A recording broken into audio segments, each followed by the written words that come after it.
A powerful man in uniform tries to flex his authority in the wrong direction. But what if the woman he's targeting holds the deed to everything he's sworn to protect? What will happen when the true owner walks in and flips the whole script? Let us know in the comments where you're watching from. Savannah Wilkinson didn't believe in wasting words, and she definitely didn't believe in asking permission. She stood alone inside the echo of the half-renovated precinct building, her heels clicking against concrete that hadn't seen polish since the Clinton administration. The old cop shop had a smell, a mix of mildew, floor wax, and forgotten secrets. Savannah inhaled it like victory. She wasn't just buying a building. She was buying a memory, reclaiming a chapter that had never belonged to her in the first place. The brick walls, chipped paint, and scuffed linoleum would soon carry her name on the deed. Legally, irrevocably, and permanently. "Ma'am," a construction worker called from down the hall, "the city inspector's running late. Might be an hour or so." "That's fine," she said without turning. "I'm not here for him." She was here because this deal, this building, meant more than anyone knew. Savannah's mind drifted to her father. Elijah Wilkinson had spent nights locked up in the cells downstairs for disturbing the peace, when all he did was argue about overdue zoning licenses for his failing hardware store. And her brother? DeAndre never even got a record. He just got a warning shot to the leg when he was 17 and riding his bike through the wrong part of town. The badge had never protected her family, just hovered over them like a storm cloud, always ready to strike. Today, Savannah wasn't under it. She was above it. Today, the cloud answered to her. The front door banged open, and the heavy bootsteps were unmistakable. Slow, deliberate, meant to be heard before seen. Chief Randall Mercer didn't knock. He didn't introduce himself either, because men like him didn't feel the need to. "You can't be in here," he said, his voice gruff, heavy with assumption. "This is city property." Savannah turned around slowly, as if the air itself had gotten thick. Tall, broad-shouldered, tan uniform slightly too tight over the belly, silver badge catching a beam of light. Randall Mercer was the kind of man whose eyes had catalogued every person in this neighborhood for the last 20 years and decided which ones mattered. "This building's under private acquisition," Savannah said calmly. "I have the paperwork." His jaw twitched. He didn't look at the folder in her hand. His eyes never even dropped to the document. Instead, he scanned her up and down, from the silk blouse tucked into tailored slacks to the perfectly pressed blazer and the glint of diamond in her ear. "You part of the real estate firm?" Or he let the words hang, as if offering a polite way out. "I'm the buyer." Now he froze. A second. Maybe two. "You?" The word wasn't just a question. It was disbelief, stitched with something colder. "Yes, me." He looked her up and down again, but this time his eyes narrowed, recalibrating. "You got ID?" Savannah laughed, not loud, but sharp, like broken glass underfoot. "Did you ask the last 5 white men who walked into this building that same question?" she asked, already knowing the answer. "This isn't about race," he replied. Too fast. "Then it's about power," Savannah said, "which you clearly think you still have in this space." His face turned red, but only around the edges. Mercer wasn't used to pushback, especially not from someone who looked like Savannah, black, female, unapologetic.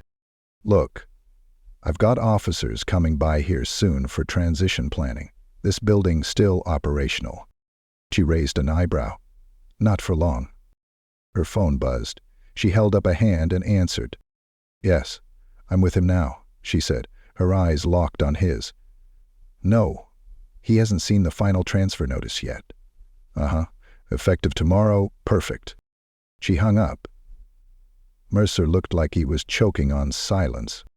Savannah tucked the phone into her bag, then stepped forward, her voice low, deliberate.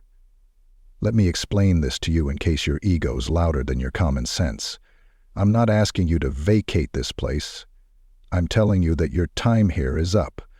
I own this building, and I'm leasing it to the city at a rate that'll make your budget cry. I'm not going to be intimidated by you," he barked, voice raised now. Savannah didn't flinch. She stepped even closer. "You're not supposed to be," she said. "You're supposed to be informed." Behind him, one of the construction workers glanced into the room, wide-eyed. Savannah gave a nod. The man quickly disappeared. "You think money buys you the right to swing in here and play boss?" Mercer asked, venom in his voice. "No," Savannah said. "But generational trauma, a Harvard MBA, and a perfect credit score certainly helped." She moved past him, walking toward the back of the building, letting her presence carve the path. Mercer stayed rooted, jaw grinding. He didn't know it yet, but that moment, that exact second, would be the beginning of his undoing. And Savannah? She was just getting started. Chief Randall Mercer hadn't moved for nearly 5 minutes after Savannah Wilkinson disappeared down the back hall of what he still considered his building. His fingers fidgeted near his belt, not on his weapon, but on his radio, like he needed something to ground him. Authority was usually quiet in a place like this, unspoken, unchallenged.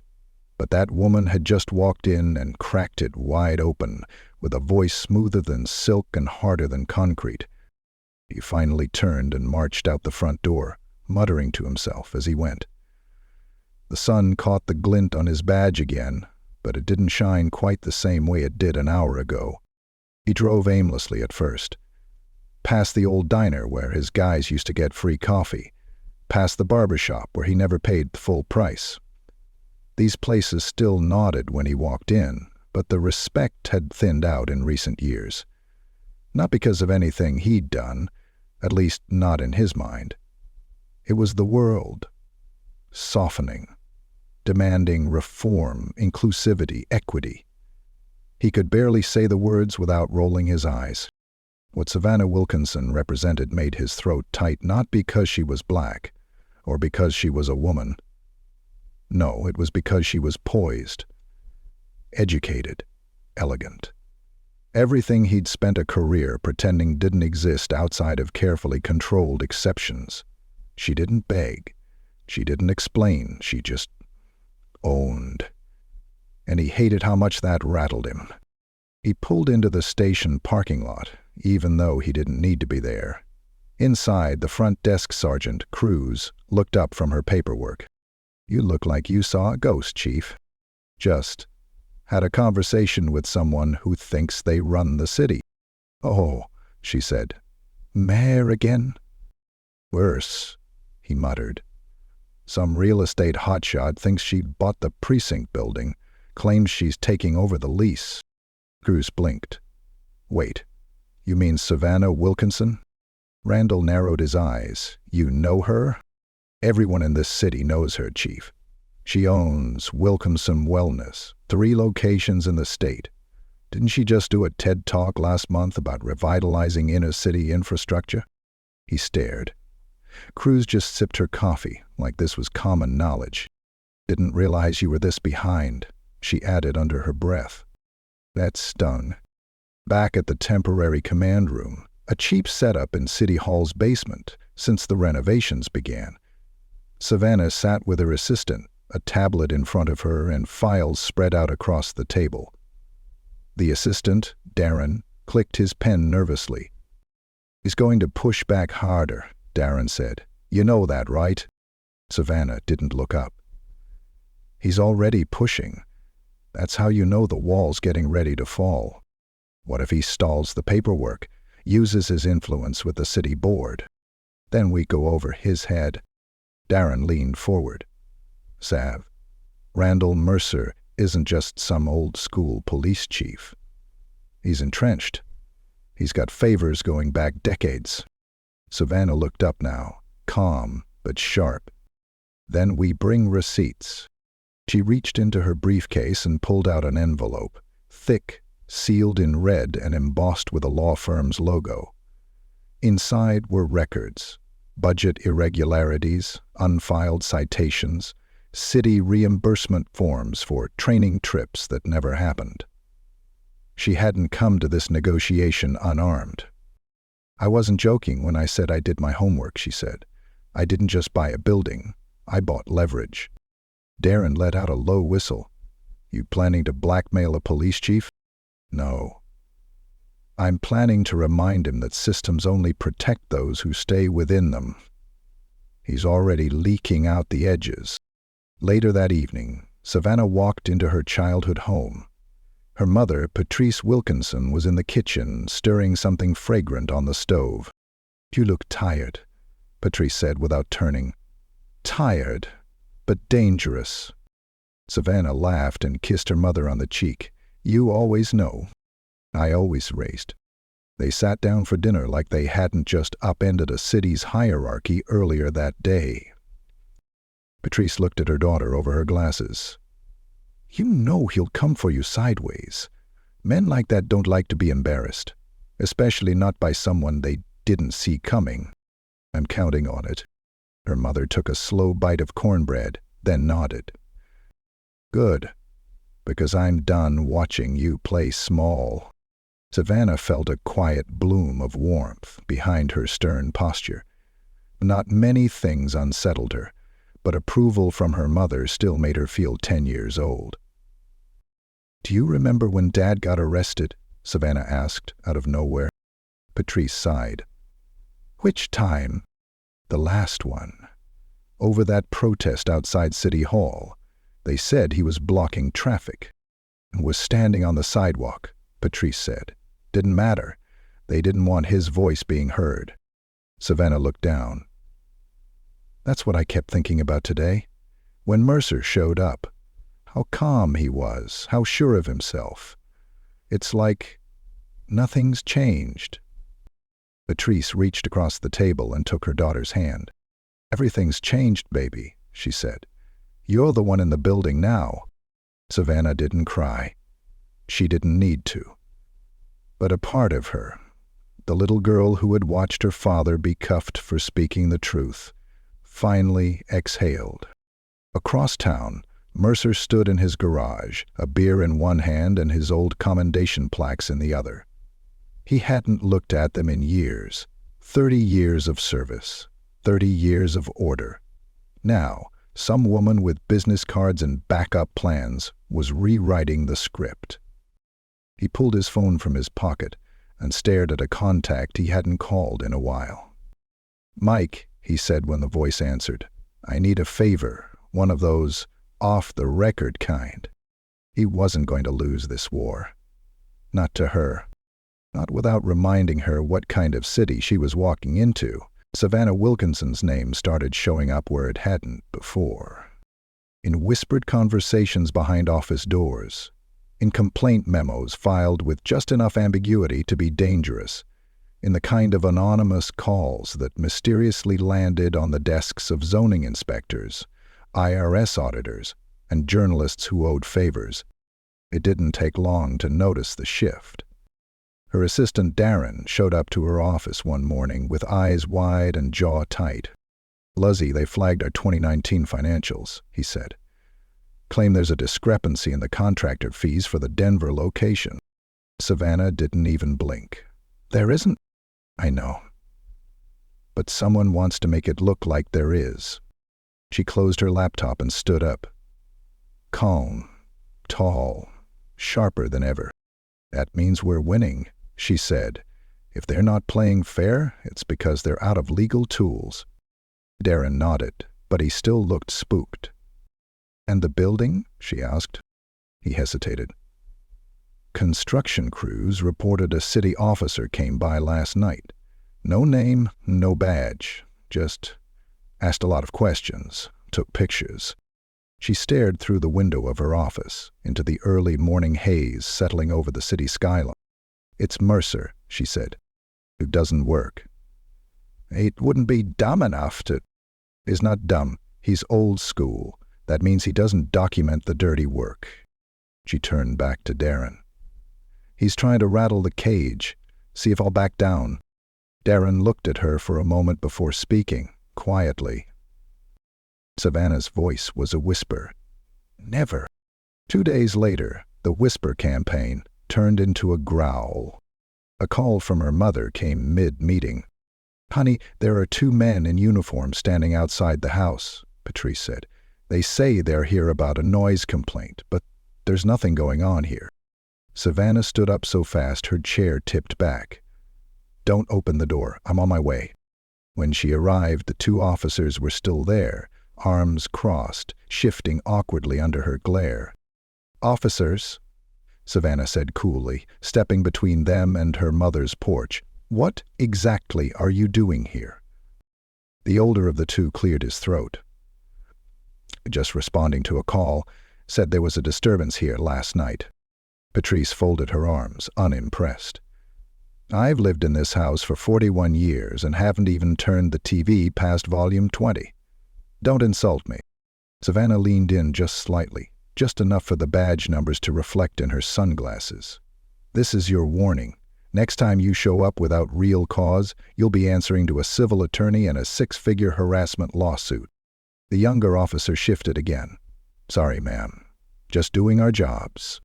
"Then do it better," Savannah said, and watched as they walked back to their squad car, slow, embarrassed, and defeated. Inside, Patrice put the kettle on like it was just another Tuesday. Savannah sat at the kitchen table, her fingers drumming against the wood. "They're watching now," she said quietly. "They've been watching," Patrice replied. "Now they just know your name." That night, Savannah made another kind of call. Not to her lawyer, not to the mayor. This time, it was personal. The voice on the other end answered after 2 rings. "Hey, Dondre," she said. "You still got that friend in city archives?" "You want dirt?" her brother asked, not missing a beat. "Or leverage?" "Both." Delange chuckled. "Good, 'cause I got some stories about Mercer that go way back, before he was chief, stuff that didn't make it to the press. I want all of it. Paperwork, dates, names, anything that shows he's been using that badge like a hammer instead of a shield." "You okay?" "I'm fine." "You don't sound fine." "I'm just tired of cleaning up blood without ever getting to stop the bleeding." Savannah hung up the call, and the silence that followed was thicker than the dark. The next morning, a news alert lit up her phone before she even got out of bed. "Rake, civilian complaint, filed against Police Chief Randall Mercer over alleged use of force in 2013 incident." Her phone rang seconds later. Darren again. "Did you see it?" "Life deep. That wasn't us, right?" "No," Savannah said, "but it's working in our favor." By noon, Mercer's name was trending on local Twitter. By 4, the city's official account had posted a vague but urgent statement. "We are reviewing recent reports regarding Police Chief Mercer's conduct and will provide updates as they become available." Inside his still office, Mercer was pacing, his face red, his voice sharp as he barked orders into the phone. "I don't care what it takes, Mike. Bury it. Leak something on her. Anything. I don't want her name cleaner than mine by next week." He slammed the phone down, then turned to find Officer Cruz standing in the doorway. "You're not subtle anymore," she said. "Excuse me? People notice when you start panicking." "Positive." "I'm not panicking." She raised an eyebrow. "Then why'd you just threaten an internal affairs leak over an open phone line?" Mercer stepped toward her. "You got a problem with how I'm handling this?" "No," she said. "I've got a problem with the fact that you're trying to handle it at all." "You had a chance to work with her. You chose war." "She chose war when she came after my house." Cruz shook her head. "No, Chief. She didn't come after your house. She just bought the land it's standing on." Mercer watched her leave, the truth clanging in his ears like church bells he refused to hear. Later that evening, Savannah stood alone in the center of the precinct building. now nearly cleared of old furniture and rusted filing cabinets. The sun leaked in through a broken window pane, casting long shadows on the floor. She looked around, seeing not what was there, but what would be. She imagined it. A community center upstairs, a legal aid clinic where the old interrogation room used to be, counseling services in the back hallway next to the old weapons lockup. A new kind of justice, one that wasn't enforced with cuffs and fear, but with presence and access. She ran her hand along the brick wall, her fingers brushing over faded names carved long ago. Vandals, probably. Young kids. Troublemakers. They'd left a mark because they needed to be remembered. She was leaving a mark to make sure they'd never be forgotten again. Then her phone buzzed. A new email from the mayor's office. A data subject, meeting request, urgent discussion regarding police department oversight. Savannah exhaled, slow and steady. She didn't smile. Not yet. But the war had started. She was ready for the final chapter. The mayor's office wasn't what Savannah expected. Less stately, more tired. The carpet was frayed at the corners, and the windows didn't open all the way, but it smelled like ink and decision-making. Like things happened here, even if they were slow to surface. She sat calmly at the edge of the long oak conference table, while the city's power players trickled in. Mayor Douglas entered last, looking more wrinkled than his campaign posters, and twice as exhausted. "Ms. Wilkinson," he said, extending a hand. "I appreciate you coming on such short notice." "I don't believe in delays," she said, taking his hand firmly. "Not when the city needs clarity." The others seated themselves in silence. The city attorney, a zoning board rep, a few council members. No police presence. Not yet. Douglas cleared his throat. "There's been a lot of attention lately on the property acquisition and the tension it stirred, particularly around Chief Mercer." "Tension only happens when power is threatened," Savannah replied. "And right now, that power is acting like it's immune to evolution." The zoning rep leaned forward. "We reviewed your documentation. It's airtight. There's nothing stopping the transition." "I'm not here to relitigate ownership," Savannah said. "I'm here to talk about purpose." Mayor Douglas exchanged a glance with the attorney. "Go on." Savannah reached into her leather case and pulled out a slim folder. Inside, renderings, proposals, funding spreadsheets. She slid them across the table. "A community space," she said, "partially city-owned, partially non-profit operated. Job training, mental health resources, youth mentorship. Everything that's been missing from this neighborhood for 20 years. You want to turn a former police building into a social services hub?" one of the council members asked. "I want to turn a symbol of fear into a cornerstone of healing." The room was quiet for a beat too long. Then Mayor Douglas leaned back and exhaled. "You're asking us to believe in a future this city's never funded." "I'm not asking," Savannah said, her voice calm but electric. "I'm offering a roadmap. I'm already covering the first year of costs. After that, matching grants, private donors, and a sustainable tenant model. But if this city wants to repair its name, it needs to sign on." The mayor tapped his fingers on the table, then nodded. "Let's make it happen." And just like that, the tide shifted. By the following week, Randall Mercer's office door was shut for the last time. No press conference, no farewell tour, just a one-paragraph statement. "Effective immediately, Chief Randall Mercer will be stepping down. We thank him for his years of service." Savannah didn't attend the press brief. She was already back at the precinct, her building, walking alongside contractors, measuring tape around her neck, clipboard in hand.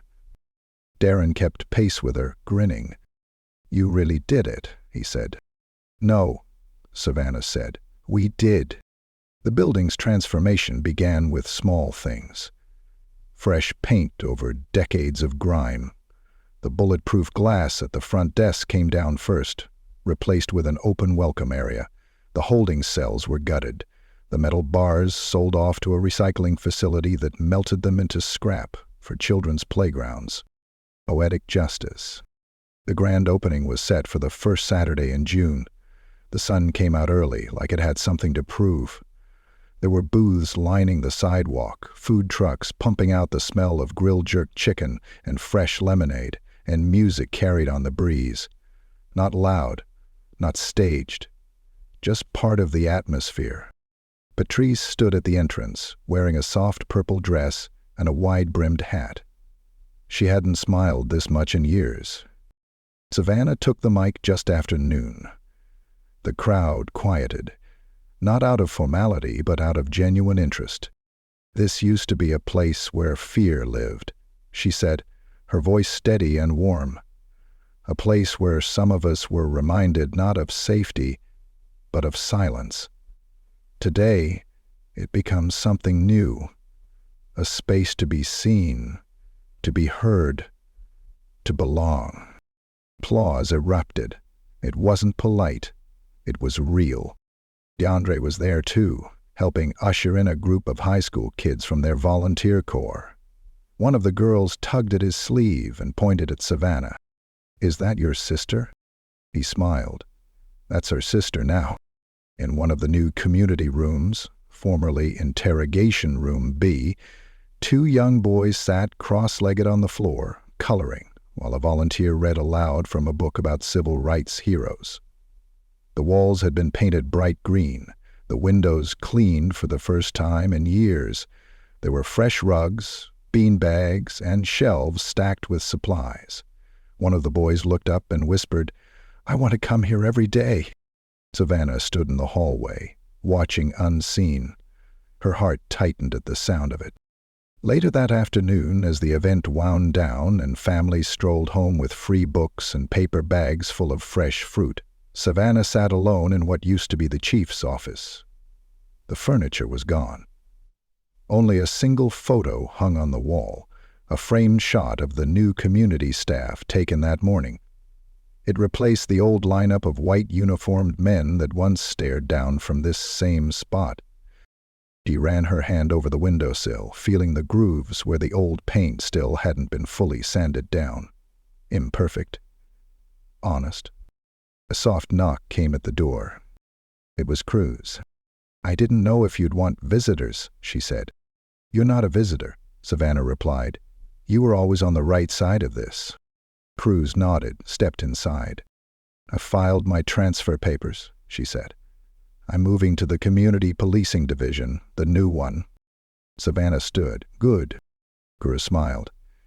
"This place feels different." "That's the point." They stood in silence for a moment.